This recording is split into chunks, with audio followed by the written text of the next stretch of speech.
সংবাদপত্রকে ধন্যবাদ। আপনারা উত্তরবঙ্গের জন্য, পশ্চিমবঙ্গের জন্য, বাংলাকে বাঁচানোর জন্য আপনাদেরও ভূমিকা আছে। উত্তরবঙ্গের পূর্ণভূমিকে প্রণাম জানাই। 2009 সাল থেকে দার্জিলিংয়ের পাহাড় আর উত্তরবঙ্গ প্রথম বিজেপিকে জায়গা করে দিয়েছে।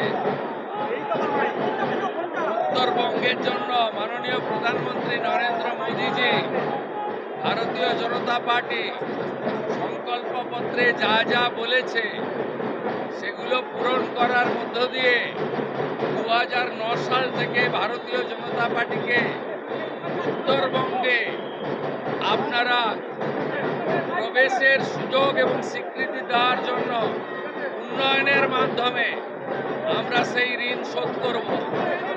উত্তরবঙ্গের অভিমান, বঞ্চনা, ন্যায্য অধিকার ফিরিয়ে দেওয়ার কাজ ভারতীয় জনতা পার্টির সরকার করবে।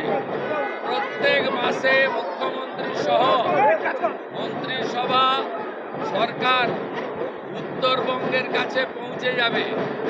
উত্তরবঙ্গ উন্নয়ন মন্ত্রী প্রত্যেক সপ্তাহে পুরো একদিন উত্তরকন্যাতে অফিস করবে এবং উত্তরবঙ্গের মানুষ যা স্বপ্ন দেখেছেন বিজেপিকে নিয়ে, বিজেপি তা পূরণ করবে।